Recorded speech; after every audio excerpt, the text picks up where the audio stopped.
Assalamualaikum warahmatullahi wabarakatuh. Alhamdulillah. Alhamdulillahilladzi syarraha binur tauhid di suduril mu'minin. Asyhadu an la ilaha illallah wahdahu la syarikalah, lahul malikul haqqul mubin. Wa asyhadu anna sayyidana wa maulana Muhammadan abduhu wa rasuluh, al-mab'uts rahmatan lil alamin. Allahumma shalli wa sallim ala sayyidina Muhammad wa ala alihi wa ashabi ajma'in, amma ba'd. Faya ayyuhal hadirun rahimana wa rahimakumullah, usikum wa nafsi bitaqwallah wa ta'atihi la'allakum turhamun. Faqad qala Allah subhanahu wa ta'ala fi muhkamit tanzil wa asdaqul qailin. A'udzu billahi minasyaitonir rajim. Bismillahirrahmanirrahim. Ya ayyuhalladzina amanu taqullaha haqqa tuqatih. Ittaqullaha haqqa tuqatih wa la tamutunna illa wa antum muslimun. Wa qala Allah subhanahu wa ta'ala fi ayatin ukhra, ya ayyuhalladzina amanu taqullaha wa kunu ma'as shadiqin. Shadaqallahul azim. Ma'asyiral muslimin jamaah Jumat rahimakumullah. Setelah kita sama-sama memuji akan kebesaran Allah subhanahu wa ta'ala, kita ikuti dengan salawat dan salam kepada Nabi kita Muhammad sallallahu alaihi wasallam sebagai tanda ketaatan kita kepada Allah subhanahu wa ta'ala dan Rasulullah sallallahu alaihi wasallam. Ma'asyiral muslimin rahimakumullah, takwa adalah sebaik-baik bekal untuk meraih kebahagiaan abadi dunia dan akhirat. Oleh karena itu, mengawali khutbah ini, marilah kita sama-sama meningkatkan keimanan dan ketakwaan kita kepada Allah Subhanahu wa taala. Takwa dalam pengertian selalu berupaya menjalankan segala perintah-perintah Allah Subhanahu wa taala, juga menjauhi larangan-larangan Allah Subhanahu wa taala. Sebab hanya dengan iman dan takwa kepada Allah Subhanahu wa taala, apabila tertanam dalam diri setiap manusia, setiap orang-orang beriman, niscaya inilah yang akan menjadikan hidup kita bermakna. Bermakna dalam pandangan Allah Subhanahu wa taala, juga bermakna dalam pandangan sesama kita manusia. Baru saja bulan Ramadan kita lewati. Sejumlah ibadah yang wajib maupun ibadah sunnah kita kerjakan. Itu tiada lain adalah salah satu bentuk kesyukuran kita kepada Allah Subhanahu wa taala atas kesehatan dan kesempatan yang Allah anugerahkan kepada kita semuanya. Selanjutnya, sebagaimana disampaikan oleh pembawa acara tadi, bahwa kita kembali membawa acara sekaligus takmir. Kita kembali diajak untuk menjalankan salah satu perintah Allah Subhanahu wa taala yang terdapat dalam surah Al-Kautsar. Fasholli li rabbika wanhar. Maka dirikanlah salat karena Tuhanmu dan berkurbanlah. Kalau pada bulan Ramadan yang lalu kita mendirikan melaksanakan kewajiban berupa salat yang paling banyak, juga tilawah Al-Qur'an, mungkin juga infak. Tapi kali ini ujian tentang harta lebih banyak. Karena kita tahu bahwa tadi disampaikan bahwa iurannya adalah minimal 2,8 juta. Kalau bukan karena iman, kalau bukan karena takwa yang mengajak kita untuk itu, maka mungkin agak berat. Tapi bersyukurnya bahwa sudah disampaikan bahwa sudah ada 3 kelompok. Sudah ada 3 sapi yang siap untuk dipotong pada tanggal 10 Zulhijjah. Ma'asyiral muslimin rahimakumullah. Di kesempatan yang baik ini saya akan menyampaikan materi khutbah sebagaimana disampaikan tadi oleh pembawa acara, bahwa manusia itu harus bersyukur, sabar, kemudian meminta maaf dan memaafkan. Pada bagian yang ketiga dan keempat, karena ada dalam rangkaian satu hadis, itu insya Allah sejak Ramadan, sejak sebelum memasuki Ramadan, kita sudah berupaya meminta maaf kepada saudara-saudara kita di mana kita berbuat kesalahan. Karena sesungguhnya kesalahan kita itu sebetulnya hanya ada pada seputar orang-orang yang banyak berinteraksi dengan kita. Kalau kita sebagai suami, mungkin yang paling banyak bersalah dan berdosa adalah mungkin kepada istri, atau bahkan mungkin kepada anak. Ada hak mereka, ada hak mereka yang merupakan kewajiban kita yang mungkin saja kita tidak tunaikan. Oleh karena itu, maka sewajarnya lah, atau mungkin kewajiban yang paling pantaslah adalah kita sebagai kepala keluarga, sebagai pemimpin, yang paling banyak meminta maaf adalah kita kepada istri dan mungkin kepada anak. Yang kedua kepada tetangga. Kepada tetangga, kemudian kepada rekan kerja dimanapun kita bekerja. Maka yang paling banyak bersentuhan dengan kita adalah, baik dalam hal kebaikan maupun dalam hal perselisihan, adalah orang-orang yang paling banyak berhubungan atau bersentuhan dengan kita semuanya. Maka meminta maaf dan memaafkan adalah suatu hal yang wajar. Ini dimulai dari yang ketiga dan keempat. Ma'asyiral muslimin rahimakumullah. Rasulullah sallallahu alaihi wasallam bersabda, "Man a'tiya fasyakara wa btuliya fasabara wa zalama fastaghfara wa zalama faghafara summa sakata faqalu ya Rasulullah maluhu qala ulaika lahumul amnu wa hum muhtadun." Rasulullah sallallahu alaihi wasallam bersabda, barang siapa yang diberi maka lalu dia bersyukur, diuji lalu ia bersabar, menzalimi lalu ia meminta maaf, maksudnya melakukan kesalahan terhadap orang lain, kemudian dizalimi lalu memaafkan, kemudian Nabi terdiam. Para sahabat bertanya, wahai Rasulullah, ada apa atau apa yang diperoleh orang-orang yang seperti itu? Orang-orang yang diberi bersyukur, orang yang diuji kemudian bersabar, menzalimi kemudian meminta maaf, dizalimi lalu memaafkan, apa yang diperoleh mereka?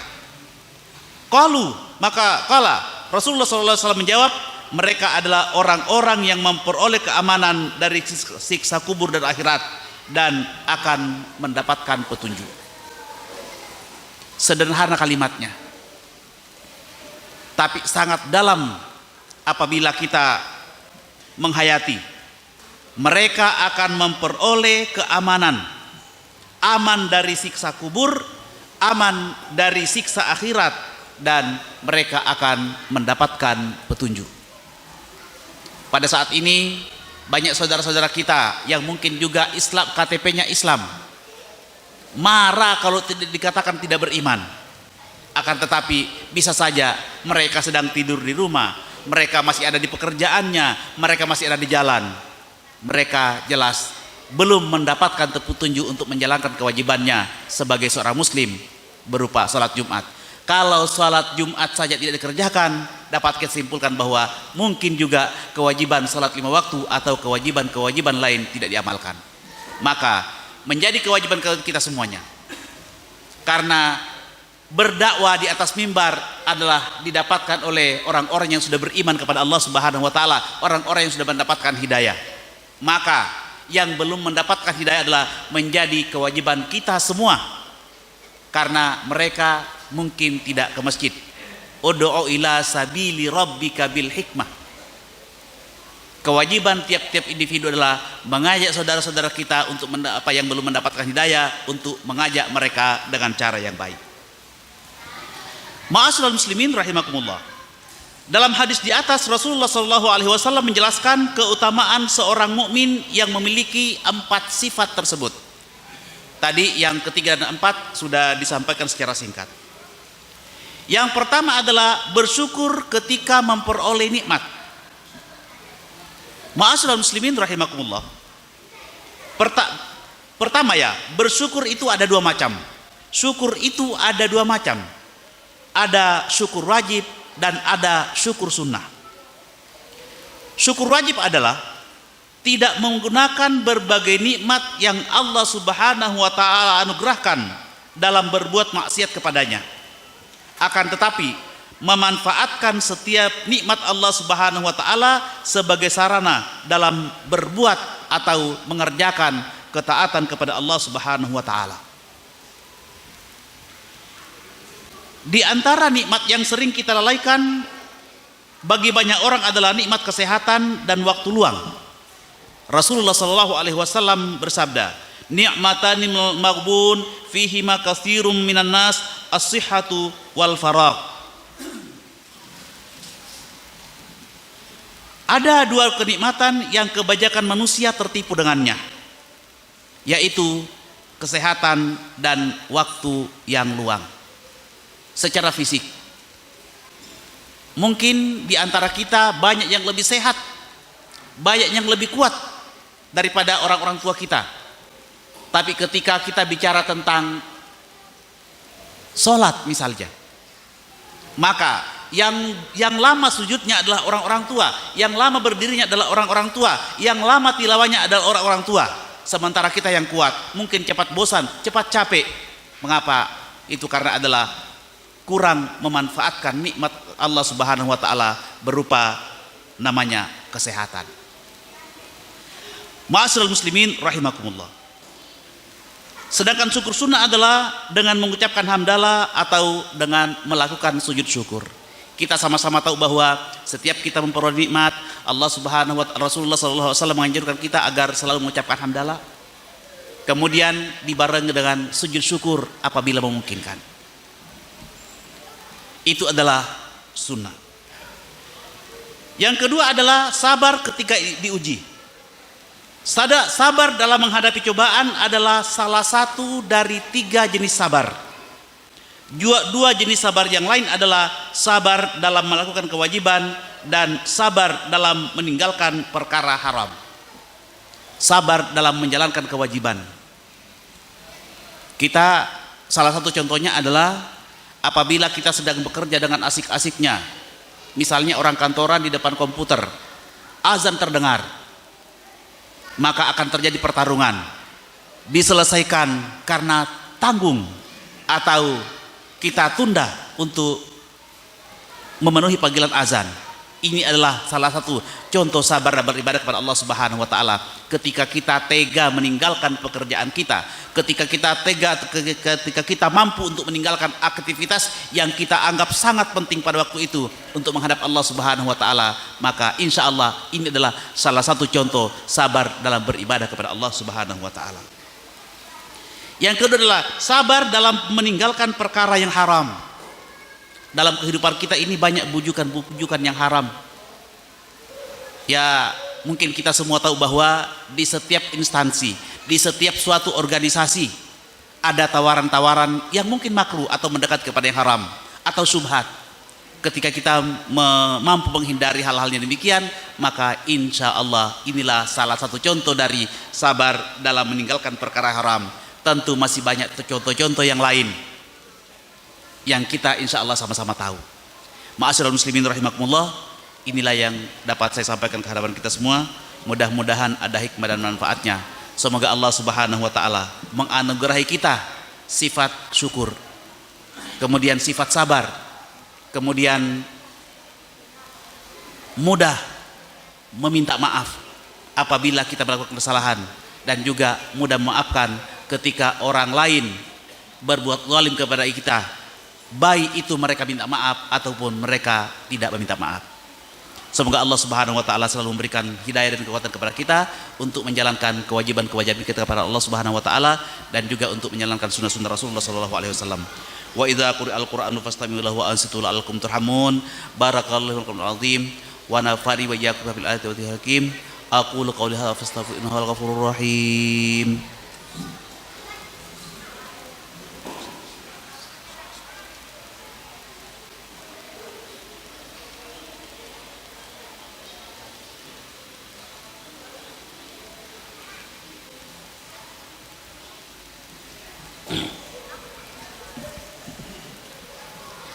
Alhamdulillah wa kafa wa usalli wa usallim ala sayyidina Muhammadil Mustafa wa ala alihi wa ashabihi ahlil wafa.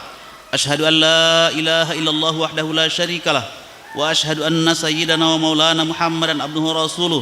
Amma ba'd, fa ya ayyuhal muslimun usikum nafsi bi taqwallahil azim wa'lamu anna Allah amarakum bi amrin azim. Amarakum bi salati wassalam ala nabiyil karim.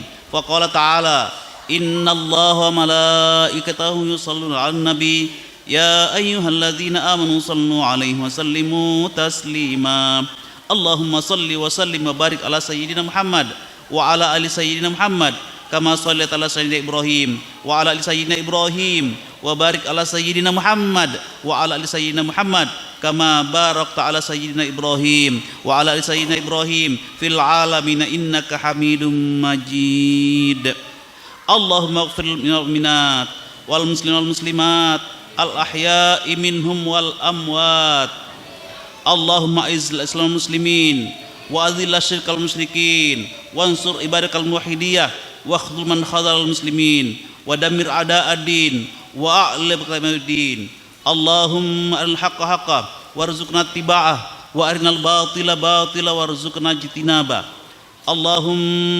اللهم دفع عنا الغلاء والبلاء والوباء والزلازل والمحن وسؤال الفتن ما ظهر منها وبطن أما خاصة وعن سائر المسلمين عامة يا رب العالمين ربنا ظلمنا أنفسنا وإن لم تغفر لنا وترحمنا لنكونن من الخاسرين ربنا آتنا في الدنيا حسنة وفي الآخرة حسنة وقنا عذاب النار عباد الله إن الله يأمر بالعدل والإحسان وإيتاء القربى وينهى عن الفحشاء والمنكر والبغي يعظكم لعلكم تذكرون وذكر الله أكبر والله يعلم ما تصنعون وأقم الصلاة